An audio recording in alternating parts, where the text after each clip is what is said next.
Alrighty, welcome back to the Natural Roots Outdoors YouTube channel. Today's video is going to be the first installment on our new series, How to Tie a Fly. I'm going to go ahead and get everything loaded up in the vise and go over the tools you're going to need. Need a good pair of scissors, a bodkin loaded up with 80 denier UTC thread, tweezers, a whip finish tool, and a pick.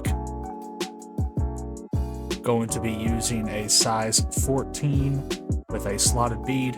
This is going to be my variation of a Zebra Midge. To start off, we're going to go ahead and take a couple wraps at the beginning point of the hook shank, securing that bead into place. Going to continue down the end of the hook shank, securing the line into place.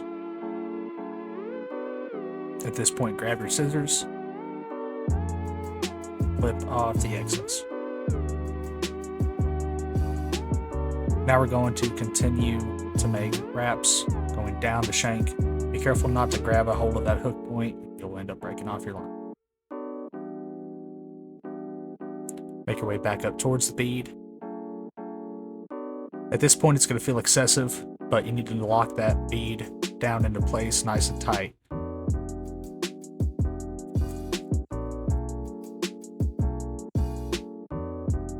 Now we're going to grab our lead wire.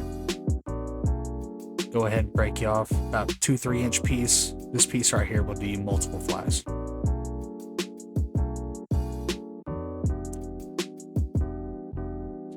With our wire in hand, going to slide it into the slotted section bead, securing it down, making wraps going down the hook shank, trying to keep it on the top best as possible. Commonly in Zebra Midges, you don't see lead wire being used, but for my variation, I like to go ahead and put them on there, and I will tend to use this fly whenever I'm fishing deeper water. Just helps add a little bit more weight on top of that tungsten bead. Doing our best here to keep it on the very top of the hook shank. It will help form the body later on.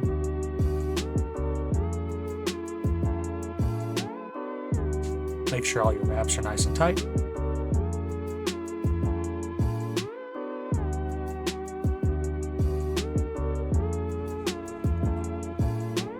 Now we're going to grab a hold of that wire, give it a little spin, and that lead wire will pop right off. At this point, we're going to give our bodkin a little bit of a spin, flatten out that wire some. And at this point, we're just going to continuously wrap and build up the body of that fly. You want it to have a nice taper going down towards the hook shank.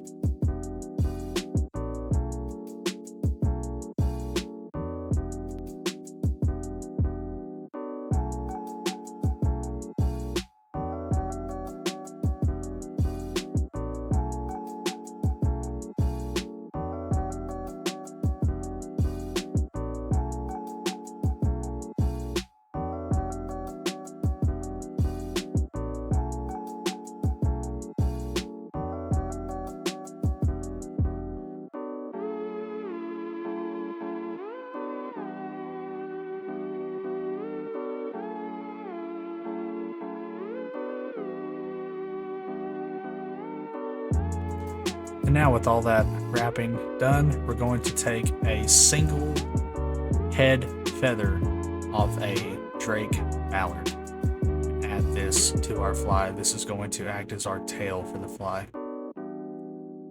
Secure it nice right on the end of the hook shank. Make sure you get your length exactly where you want it. I tend to line up the end of that feather right there at the back end of the curve of the hook. Going to snip the excess free and continue taking wraps.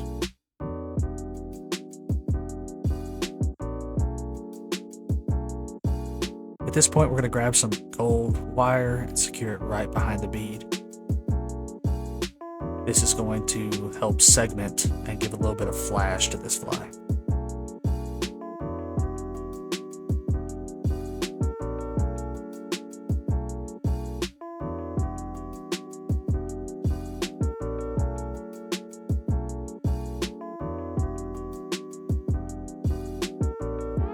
Doesn't really matter exactly where this wire ends up on the body. you can just take more wraps to cover it up.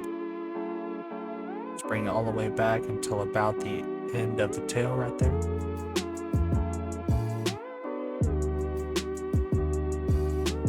Now we're going to take nice, spaced out, segmented wraps going back towards the bead. Make sure these wraps are nice and tight. Just don't pull too hard. This line is very thin and it can break very easily.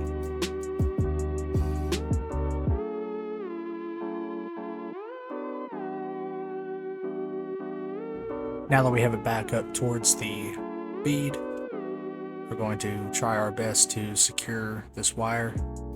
This can be a fun, tricky part, trying to get the bodkin around the wire and still get nice tight wraps.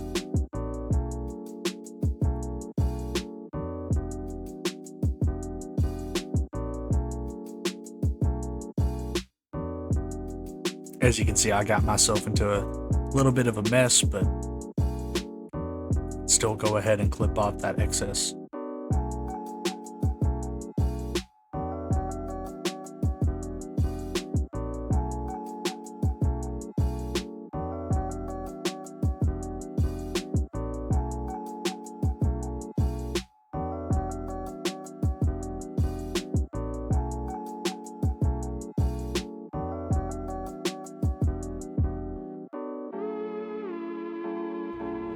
Now that we have that clipped, we're going to go ahead and take a couple more wraps just to further secure it. Gonna go ahead and grab some dubbing in the olive color. Less is more whenever it comes to this stuff.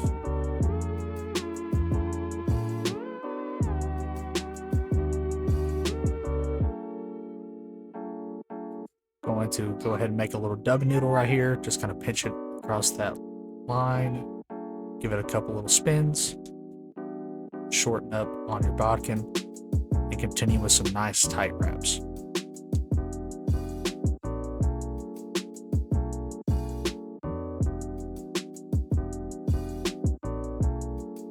And at this point, we're going to grab the whip finish tool.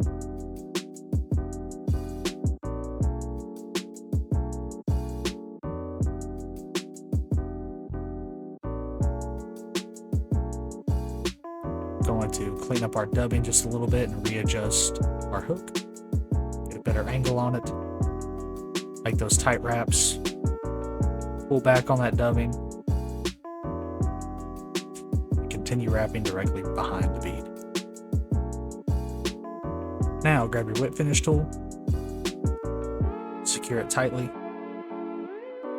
And give it about a 4 or 5 turn whip finish.